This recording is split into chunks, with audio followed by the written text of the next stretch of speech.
Muito bem, bom dia para todos. Bom dia, meu povo. Bom dia.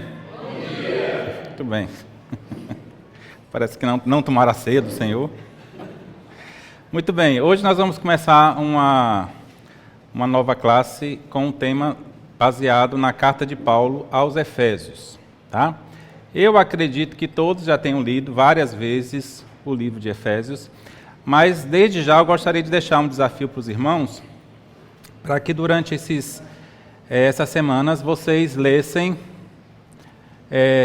Efésios todas as semanas, durante o mês de fevereiro. Tá? É uma carta pequena, então dá para a gente ler um capítulo por dia, todos os dias de fevereiro, e quando chegar no final a gente vai ter lido 4 vezes o livro de Efésios, tá bom? Então, desafio para os irmãos, se vocês têm uma devocional, então pode inclusive fazer na carta de Paulo aos Efésios, tá?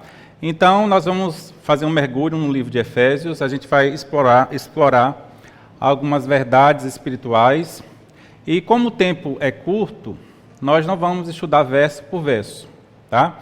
Ao invés disso, nós vamos destacar alguns pontos que nos ajudarão a melhor compreender a mensagem central dessa carta, tá?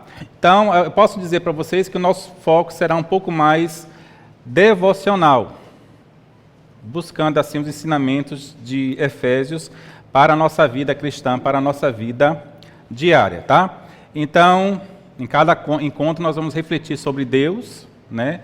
E o que Ele quer nos ensinar através dessa carta. Então, que Deus possa nos ajudar, nos fortalecer nesses dias, para que a gente possa compreender e viver da maneira digna do Evangelho, que é um dos focos da carta de Paulo aos Efésios. E para isso eu gostaria que algum irmão estivesse orando agora, para que esse tempo de escola bíblica seja um tempo de desafio, de crescimento, de enriquecimento, que a gente possa realmente viver, como diz aqui, viver de maneira digna do Evangelho. Então, qualquer irmão, voluntariamente, pode orar agora nesse sentido, tá bom? Amém. Então, vamos falar um pouco sobre quem é o autor dessa carta de Paulo, né? Já está dizendo, carta de Paulo aos Efésios, e existem algumas razões que sustentam a ideia da autoria paulina da carta aos Efésios. Primeiro, é o próprio apóstolo Paulo, quando ele se declara no capítulo 1, versículo 1, Paulo, apóstolo de Cristo Jesus, pela vontade de Deus, aos santos que estão em Éfeso. Então, o próprio Paulo se declara autor dessa carta. Também no capítulo 3, versículo 1, ele fala, por essa razão, eu, Paulo, prisioneiro de Cristo Jesus, por amor de vós, gentios. Então, existe uma declaração do próprio autor que ele escreveu essa carta aos Efésios, tá? Existem também temas e semelhanças da carta de Efésios com outras cartas paulinas, tá? Então, especialmente com a carta de Paulo aos Colossenses, quem estudar as duas cartas de maneira paralela vai encontrar algumas semelhanças. Existem algumas frases tipo, em Cristo, mistério de Deus, a própria saudação, graça e paz, é algo bem típico do apóstolo Paulo. Então, existem também essas semelhanças e a própria estrutura da carta, né? Geralmente os primeiros capítulos falam de doutrina e os últimos capítulos falam da parte prática do Evangelho. Então, você vai encontrar isso em Efésios, mas também vai encontrar em outras cartas de Paulo. Um outro motivo que a gente identifica Paulo como autor dessa carta aos Efésios é o próprio testemunho da igreja primitiva. Tá? Os primeiros cristãos, eles atribuíram essa carta a Paulo e o cânon, né, do Muratori, no final do século II, inclui essa carta como carta paulina. Existe também a questão do contexto de prisão. Então, em Efésios, capítulo 3, versículo 1, capítulo 4, versículo 1 e capítulo 6, versículo 20. Então, Paulo menciona estar preso, e isso fica muito próximo da que a gente encontra nas outras cartas. Filipenses, Colossenses e Filemão, que são consideradas as cartas de prisão. Tá? E também existe uma relação muito forte entre essa carta de Efésios com a carta de Paulo aos Colossenses, tá? Tanto no conteúdo quanto na sua estrutura, tá? Ambas as cartas, não somente essas duas, mas outras cartas, provavelmente ela foi enviada por Tíquico, que era um cristão colaborador, muito próximo de Paulo, e ele é considerado por Paulo como fiel ministro e mensageiro de Deus, e principalmente ele trabalhava nessa questão da comunicação com as igrejas. Então, parece que não resta dúvida de que quem é o autor dessa carta é o apóstolo Paulo. Agora, para quem ele escreveu essa carta? Quem sabe? Para quem Paulo escreveu a carta aos Efésios?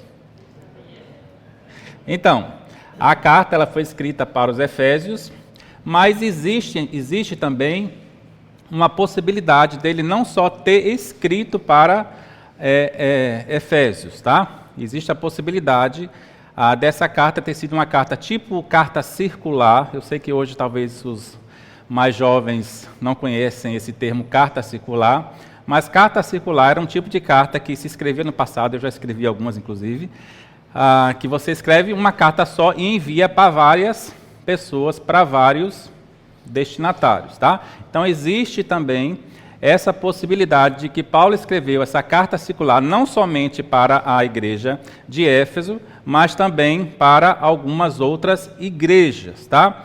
Alguns manuscritos antigos não contêm a expressão em Éfeso, que a gente encontra em Efésios capítulo 1, versículo 1, tá? Então, em alguns manuscritos antigos não tem essa expressão em Éfeso, daí a ideia de que essa carta não foi escrita exclusivamente para a igreja de Éfeso, mas também para outras igrejas, como uma carta circular, ok?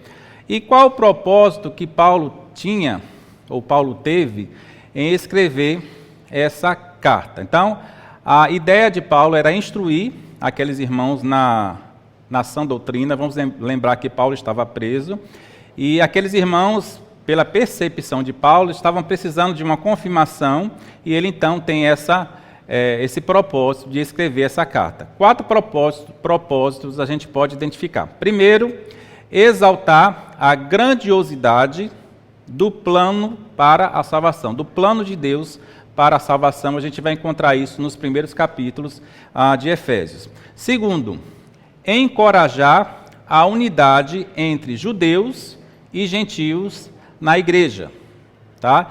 Encorajar a unidade entre judeus e gentios na igreja. Vamos lembrar que Paulo é considerado o apóstolo dos gentios.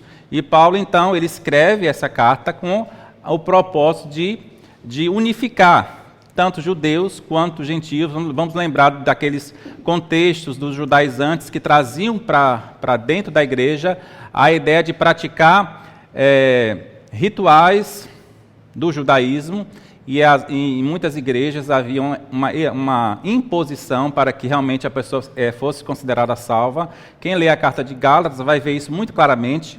Ali existe uma divisão muito forte. Então Paulo, de certa forma, escreve essa carta para combater isso e para mostrar: vocês são salvos, vocês foram salvos pelo mesmo autor, e vocês precisam viver em união. Também como propósito ensinar como viver de maneira digna do Evangelho. Nos últimos capítulos de Efésios, nós vamos encontrar ali vários preceitos, várias normas, vários tipos de comportamento que o cristão autêntico precisa ter. Não que o comportamento vai salvar, mas o comportamento vai o quê? Vai autenticar a sua vida de verdadeiro cristão. Antes da gente entrar no texto, vamos falar um pouco do contexto da cidade de Éfeso. Vamos lembrar que Paulo escreveu essa carta, ele estava na prisão, tá? Paulo, ele esteve em Éfeso, ele estabeleceu aquela igreja durante a sua 3ª viagem missionária, e ele permaneceu por 3 anos ali. E ele investiu o seu tempo na pregação do ensino da palavra de Deus, e a gente vai ver daqui a pouco os grandes resultados que Paulo teve como pregador ali daquela igreja, tá? Éfeso era uma grande metrópole para a época, calcula-se que havia cerca de 300 mil habitantes. Era uma cidade extremamente estratégica. Na época, Éfeso era considerada o corredor do mundo, e lá se encontrava uma das 7 maravilhas do mundo antigo, que era o templo de Diana, tá? Que era a deusa dos Efésios. Era um templo muito grande. Quando a gente lê a descrição sobre esse templo, fala assim, um espetáculo arquitetônico. Então era algo muito grandioso, algo muito bonito, que tinha muito mármore, muito ouro. E a cidade de Éfeso, então, girava em torno desse culto a Diana. E haviam pessoas de diversas partes do mundo que iam até ali para prestar culto a Diana, tá? Então, Éfeso era uma cidade turística, mas também era um polo religioso, e existia ali uma grande prática de feitiçaria e também da idolatria. Agora, o que impressiona, quando a gente... eu pedi para vocês abrirem em Efésios, mas eu gostaria que vocês abrissem agora em Atos primeiro, tá? O que impressiona na história da fundação dessa igreja é o impacto que o Evangelho teve naquela cidade. Tá? Então, quando a gente lê Atos capítulo 19, a gente vai entender que Paulo, mesmo sem os recursos de comunicação que a gente tem hoje, conseguiu transformar a vida de uma cidade de cerca de 300 mil habitantes. Então, o que aconteceu? O comércio de ídolos entrou em colapso, muitas pessoas que se converteram deixaram a idolatria, livros de magia foram queimados em praça pública, e realmente aqueles que se converteram confessavam publicamente os seus pecados. Então, houve na cidade de Éfeso uma conversão maciça e genuína, com uma forte demonstração de que realmente aquilo tinha acontecido. E há mudança de vida, e há uma demonstração dessa mudança de vida. Então, abram aí a Bíblia de vocês em Atos capítulo 19, tá certo? Vamos ver então a ação do Evangelho nessa cidade. Dos versículos 1 a 7, nós encontramos ali Paulo e os discípulos de João Batista. O que é que está acontecendo? Então, Paulo, quando ele chega a Éfeso, ele encontra alguns discípulos que tinham ouvido apenas o ensino de João. Eles ainda não tinham um entendimento completo sobre Jesus e sobre o Espírito Santo. O que é que Paulo faz? Paulo ensina para eles o Evangelho completo. Eles se convertem e eles são batizados no Espírito Santo, e aí a gente vê que eles começam a falar em línguas e profetizar. Então, ali é uma conversão verdadeira e é uma manifestação dessa conversão. Ainda no capítulo 19, dos versículos 8 a 10, nós vamos ver que Paulo ele começa a pregar na sinagoga e depois na escola de Tirano. Então ele prega na sinagoga, como era de costume, por 3 meses. Só que então começa a haver uma perseguição, uma oposição. E ele vai pregar nessa escola durante 2 anos. E aí no versículo 10 fala assim: todos os habitantes da Ásia ouviram a palavra do Senhor, tanto judeus como gregos. Então, esse trecho ele destaca o impacto estratégico que Éfeso tem, né, no centro da evangelização daquela região. Então, através de Éfeso, todos os habitantes da Ásia ouviram o evangelho, tanto judeu quanto grego. Então, Éfeso era uma cidade estratégica para que o evangelho fosse propagado não somente ali, mas em outras regiões também. E todos ali ouviram a palavra de Deus. Esse texto não diz exatamente que todos se converteram nesse trecho, mas diz o quê? Que todos ouviram o evangelho. Tá? Versículos 11 e 12 do capítulo 19 de Atos, nós encontramos o quê? Alguns milagres realizados através de Paulo. Certo? O que é que acontece ali? Então, lenços aventais, né, que tocavam no corpo de Paulo, eram levados para os enfermos e essas pessoas eram curadas, eram libertas então de espíritos malignos, e a gente vê aí o poder de Deus atuando claramente naquela cidade. Versículos 13 a 16, nós encontramos o episódio dos exorcistas judeus. O que é que acontece aqui? Então, alguns exorcistas estavam usando o nome de Jesus de forma superficial. E eles diziam: em nome de Jesus, a quem Paulo prega, nós ordenamos que saia. E é interessante que um espírito fala assim, conheço Jesus, sei quem é Paulo, mas vocês, quem são? Então, eles estavam usando o nome de Jesus de forma leviana. Por quê? Porque verdadeiramente eles ainda não conheciam o verdadeiro evangelho, eles não conheciam a Jesus. Eu não quero nem pensar no que é que a gente tem visto hoje nessas igrejas que se usam abertamente o nome de Jesus, mas parece que não há vou colocar aqui um parece, né?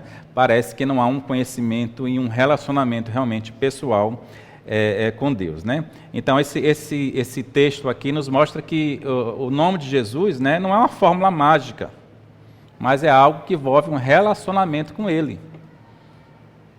Algo que envolve um relacionamento com Ele. Não adianta falar em nome de Jesus se você não tem um relacionamento pessoal com Jesus. Versículos 17 a 20, então, fala de uma conversão em massa. Eu gostaria que alguém lesse esse texto aí. Atos 19, 17 a 20. Então, imagine para uma cidade que vivia do turismo religioso, do culto a Diana. Então, as pessoas iam para lá para adorar a Diana. Então, se vendiam coisas relacionadas ao culto a Diana e a outras divindades. Então, imagine uma cidade onde os livros de feitiçaria foram queimados, mostrando que aquela pessoa se converteu. Eu estava assistindo uma reportagem hoje de manhã sobre Juazeiro do Norte, né? Cidade ali do nosso querido Diego, né?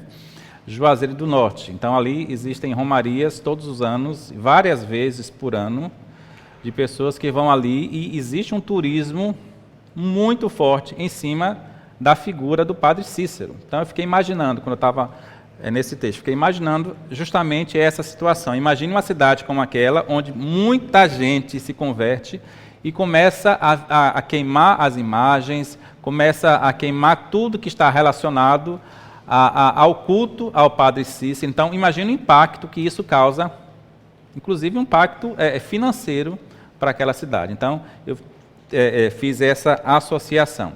E é o que acontece no dos versículos 23 a 41, então, há uma certa revolta de um rapaz chamado Demétrio. Por quê? Porque eles lideravam os artesãos ali, né, que faziam as miniaturas do templo de Diana.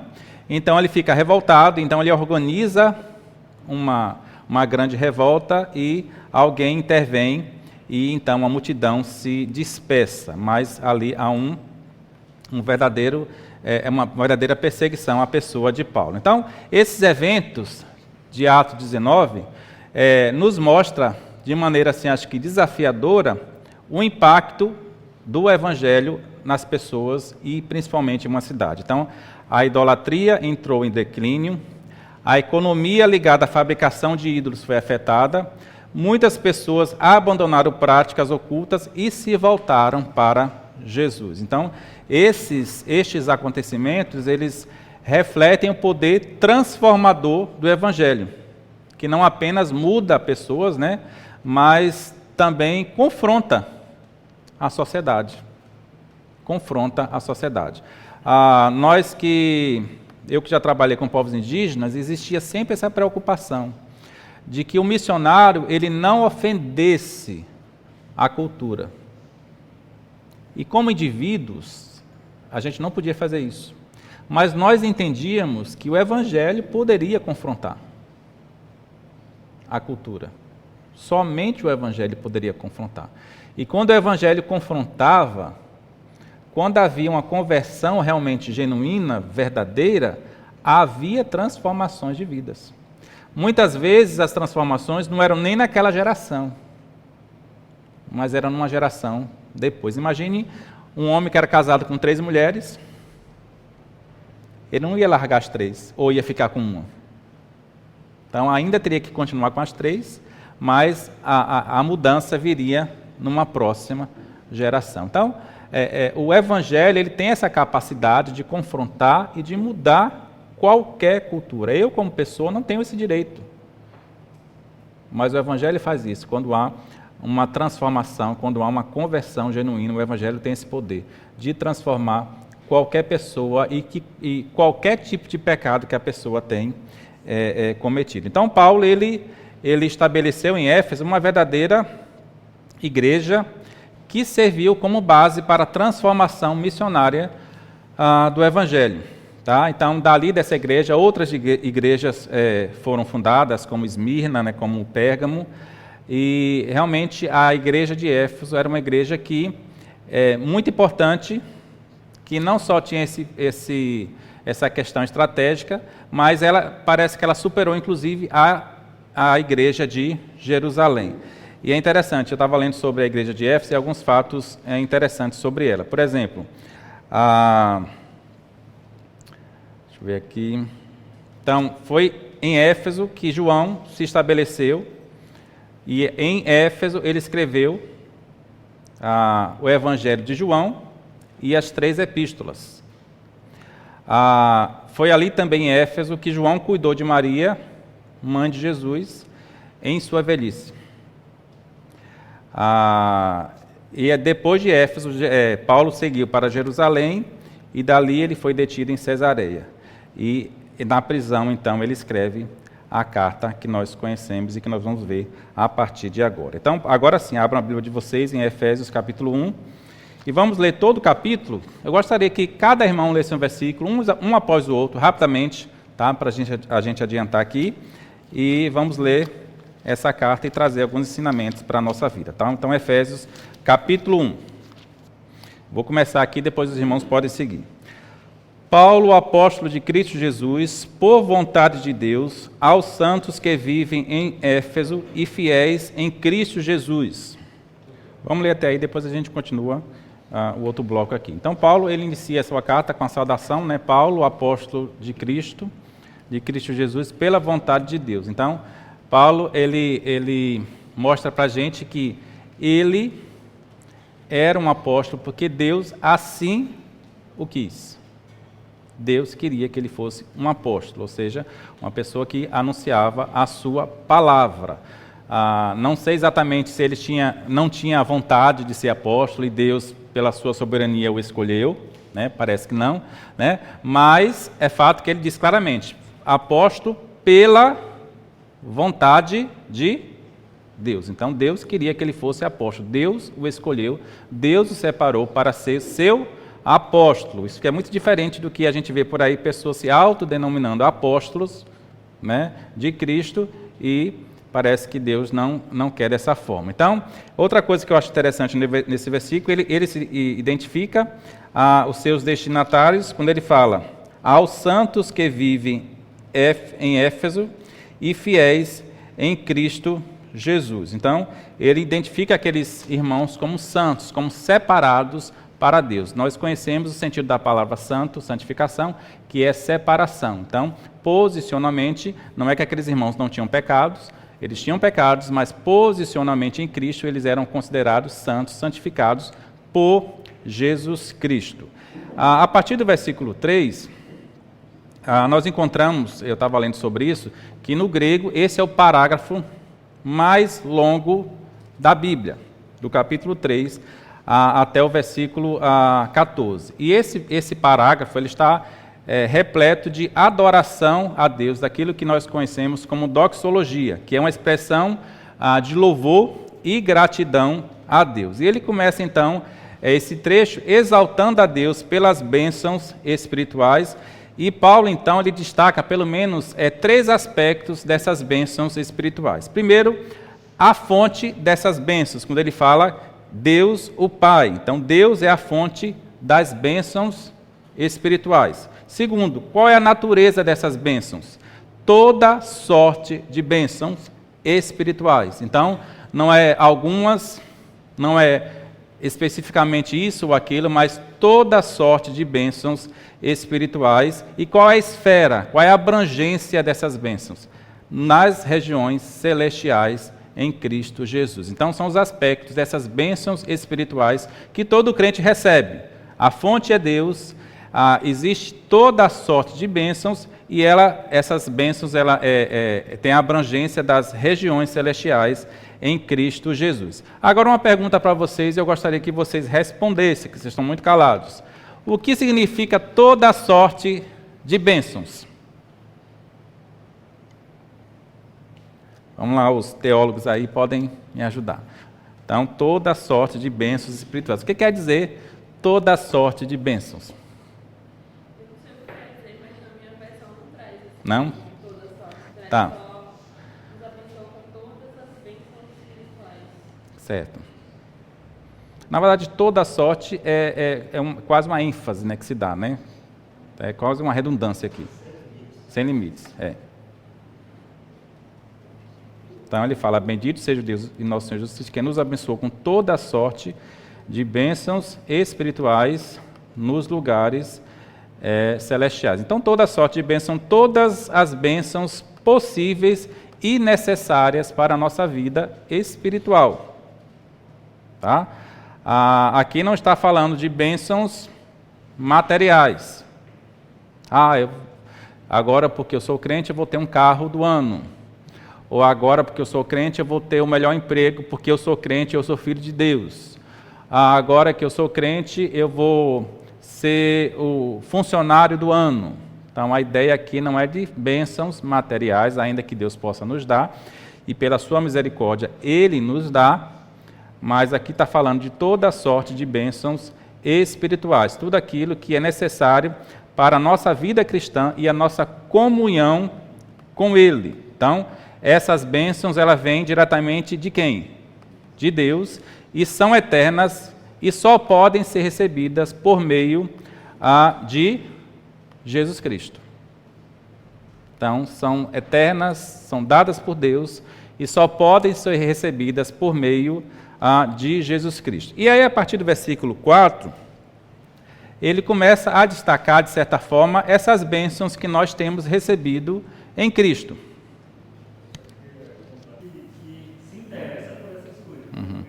Sim, exatamente.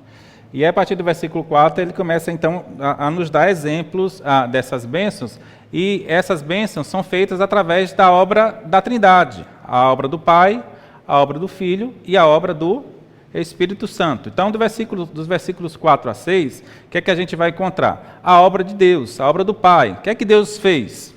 Os versículos falam assim, Ele nos elegeu antes da fundação do mundo.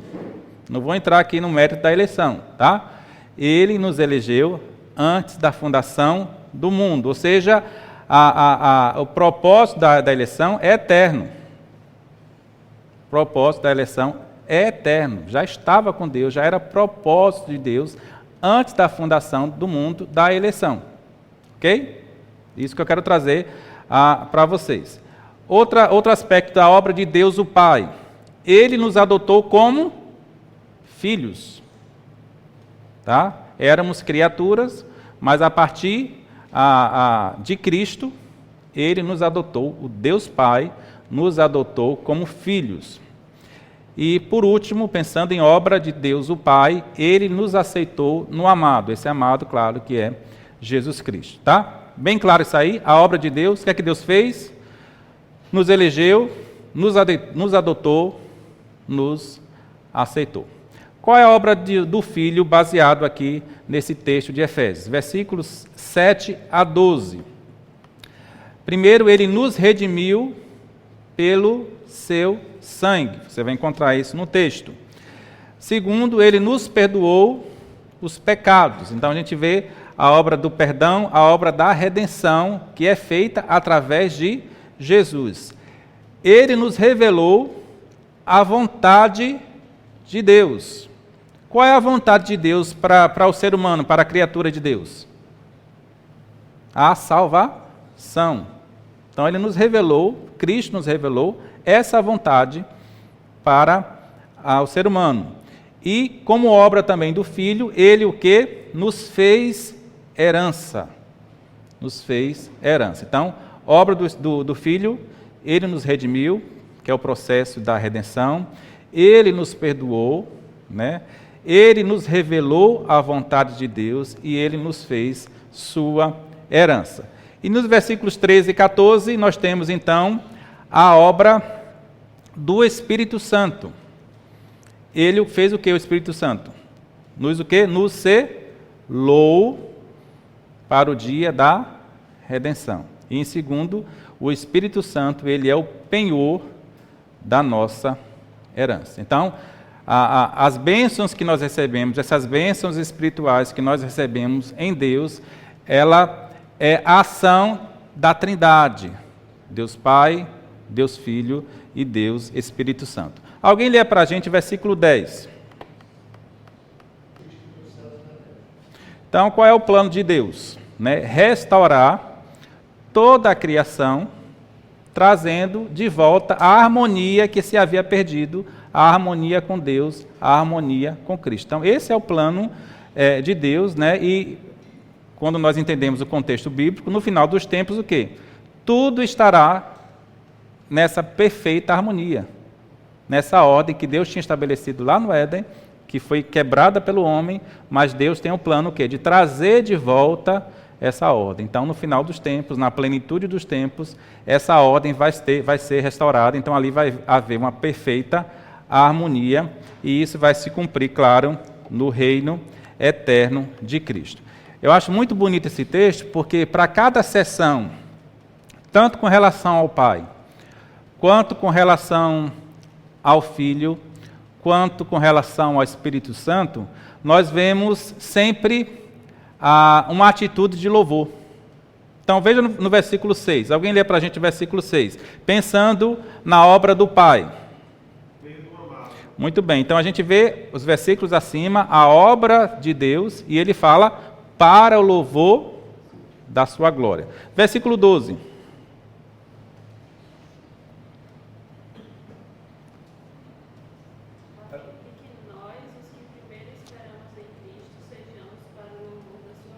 Muito bem, a obra do Espírito Santo, então, é dita aqui como não o Espírito Santo, mas o Filho agiu.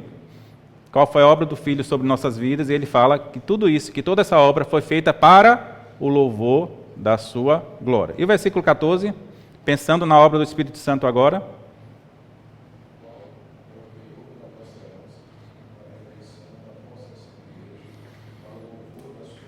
Para o louvor da sua glória. Então, a ação de Deus, das pessoas da Trindade, sempre vai redundar em louvor para a glória de Deus. Isso,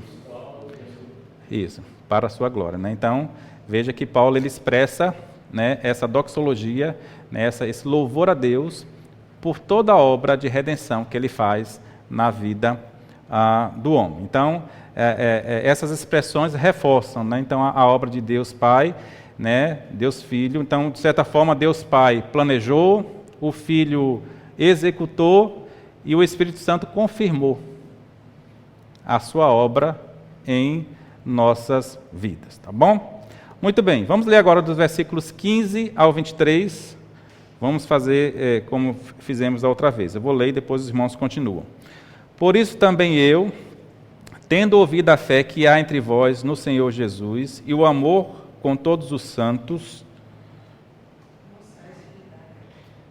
Muito bem, então nesse trecho aqui a gente encontra uma oração de Paulo, a gente pode até pensar que é uma oração meio que audaciosa de Paulo, e ele faz alguns pedidos então a Deus, e eu gostaria de compartilhar com vocês esses pedidos. Primeiro, ele pede que Deus conceda à igreja, a igreja de Éfeso, ou a igreja daquela região, um espírito de sabedoria. Espírito de sabedoria. Irmãos, o que é sabedoria à luz da Bíblia? Por que nós precisamos dessa sabedoria? Quem é que pode responder? Estou pensando em sabedoria, que você sabe lá a química, a robótica. Não, estou pensando em sabedoria à luz da Bíblia. O que é sabedoria à luz da Bíblia? Que tipo de sabedoria aqui que Paulo está pedindo a Deus para que aquela igreja tenha e para que também tenhamos enquanto crentes?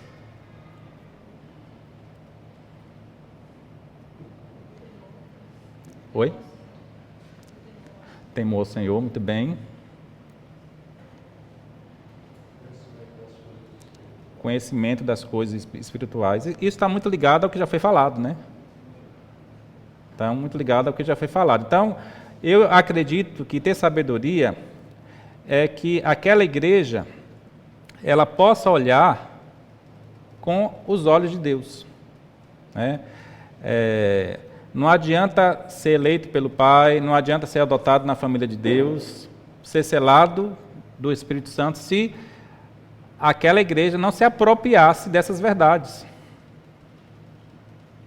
Nós também precisamos nos apropriar dessas verdades que nós temos em Cristo. Nós somos selados, nós fomos redimidos por Deus, fomos salvos por Deus. Então, a gente como crente também precisa ter a sabedoria de nos apropriar. Ou seja, Paulo está dizendo, em outras palavras, viva com isso, com essas características. Viva como verdadeiro cristão. Então, se você é selado, viva como um selado. Se você é salvo, viva como um salvo. Se você é redimido, viva como um redimido. E viva isso. E viva isso, exatamente. Exatamente. Pega no velho jargão pentecostal, tome posse. Eu acho que é meu coração, meu pezinho, né? Tome posse, né, dessas verdades e não viva. Eu gosto de Efésios, mas Gálatas para mim quando ele fala assim: seus burros, quem vos enfeitiçou? Vocês estavam andando tão bem, como é que agora vocês estão vivendo tudo que vocês viviam antes, numa escravidão miserável? É isso que Paulo fala com os Gálatas, chama de burro, literalmente, de burro. E é isso que ele traz aqui de uma maneira mais suave. Viva como cristão, como filho de Deus, como um homem que foi redimido, que foi salvo, foi regenerado, sua vida mudou. Então não volte às velhas práticas que parece que começou a entrar na igreja. Falaria. Não rodeou, não fez, fiquei rodeando toco, foi direto ao ponto, e entendendo que aquela mensagem ia atingir realmente no problema. No problema. Talvez falte muito pouco de nós, né? Essa clareza e essa simplicidade. A gente quer trazer o evangelho de uma coisa, sabe? E o evangelho ele é simples. O evangelho ele é simples. Muito bem. Segundo pedido de Paulo, ele pede a Deus que a igreja tenha um espírito de revelação. Olha a revelação aí, ó. Os pentecostais agora ficaram animados. Espírito de revelação no pleno conhecimento de Deus. Claro que a gente entende que essa não é uma revelação como algumas pessoas dizem hoje, né? Deus me revelou isso, eu tive uma revelação, não é isso. Pelo contrário, aqui a revelação é a necessidade que aquela igreja precisava ter de conhecer plenamente a Deus, que Deus fosse revelado para a igreja todos os dias. Irmãos, e na verdade, a nossa vida cristã é uma eterna busca por essa revelação de Deus em nós.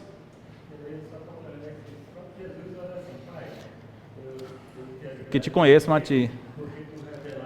Isso. Isso. Isso. Não é essa sabedoria humana. Não. E aí depende desse Espírito Santo. Exatamente. Exatamente. Ninguém pode dizer assim, agora eu conheço tudo de Deus. Ele é infinito em seu ser. Ele é infinito em seu ser. Então, esse conhecimento a gente vai ter em toda a nossa vida cristã. Quando chegar no céu, é o que a gente vai conhecer mais, na sua profundidade, a pessoa de Deus. Então Paulo está aqui pedindo a Deus, né, que aquela igreja pudesse ter esse espírito de revelação da palavra de Deus, revelação daquilo que Deus quer para a minha vida, revelação daquilo que Deus quer para o meu temperamento, que Deus quer para o meu casamento, revelação do que Deus quer na minha sabedoria na criação dos meus filhos, na minha administração financeira. Então é isso que Deus quer. É isso que Paulo fala, essa é a revelação que Paulo fala. Versículo 18, outro pedido de Paulo, ele fala, iluminados os vossos olhos para saberdes qual é a esperança do seu chamamento. Então, de certa forma, ele pede que a igreja tenha os olhos iluminados para que possa entender qual é a esperança. Irmãos, quando nós nos convertemos, Deus nos deu uma esperança. A nossa vida não fazia sentido, né? Estávamos a passos largos caminhando para a perdição, para o abismo, para o inferno, e aí, a partir do momento da nossa conversão, há uma esperança. Há uma esperança. Então, Paulo está falando, todos nós temos um futuro com Deus. Essa é a nossa esperança. Então, que a gente viva dessa forma, né? Tudo aqui é passageiro. Toda angústia que a gente passa aqui é passageiro, porque nós temos a perspectiva de uma esperança no futuro com Deus. Então, que a gente possa ter esses olhos iluminados na tribulação, no problema, na dificuldade, que nós temos um futuro com Deus, que os nossos olhos se abram nisso, que muita gente foca muito no momento, né? No que está acontecendo agora, na dor que eu estou sentindo, e claro, não é fácil, mas os nossos olhos eles precisam estar além disso, e por isso que ele fala, né? Iluminados, né? Os olhos do vosso coração, que o nosso coração possa enxergar além do que está acontecendo, que a gente possa enxergar o nosso futuro com Deus. Versículo 18 fala a riqueza da glória de Deus. Então, que a gente também possa reconhecer a riqueza da glória de Deus, a riqueza da glória da sua herança nos céus. Qual é... Vou fazer uma pergunta para vocês. Leiam o versículo 18, todo mundo. Iluminados os olhos do vosso coração para saberdes qual é a esperança do seu conhecimento, qual a riqueza da glória da sua herança nos céus.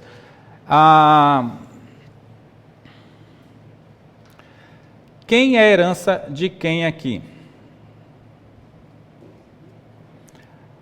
Deus é a nossa herança ou nós somos a herança de Deus, segundo esse texto? Perguntar. Segundo esse texto, Deus é a nossa herança ou nós somos a herança de Deus?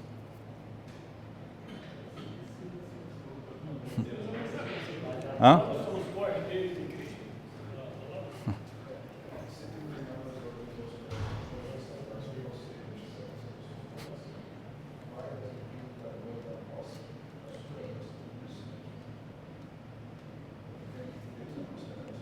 Tá.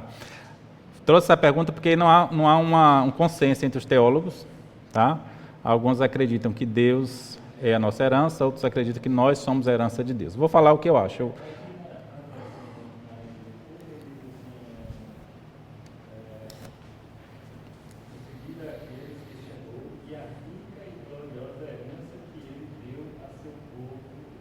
Então nós somos a herança, segundo esse texto.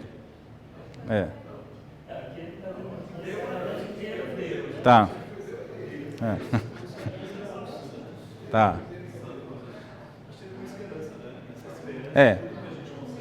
Eu entendo, pelo contexto aqui, que nós somos a herança de Deus, né? De certa forma, eu entendo que esse texto, Paulo quer dar uma afirmação da nossa posição em Cristo. Pegando todo o capítulo 1, tá? Todo o contexto. Ele quer dar uma afirmação daquilo que eu sou em Cristo. Não estou fechando o assunto, só estou dizendo o que eu acho, tá? Então, assim, quando ele fala, é como se o homem fosse a maior criação de Deus, a herança de Deus, né? Eu acho que ele está falando porque é para a gente entender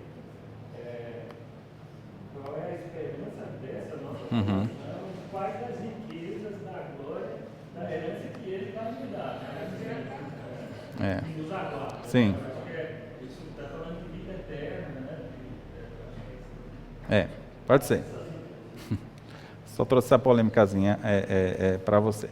Então, fechando esse capítulo 1, então, Paulo quer que a gente entenda o quê? Que nós somos salvos, que a obra de Deus operou em nossas vidas, através de Deus Pai, Deus Filho, Deus Espírito Santo, e ele ora então para que a gente, como cristãos, para que aquela igreja, e consequentemente a igreja de hoje, possa viver sob esse legado que a gente tem, de ser filho de Deus, de pertencer a Deus. Então viva conforme a sua identidade. Você é cristão, viva como cristão. Em outras palavras, Paulo está dizendo isso. Vamos rapidinho para o capítulo 2.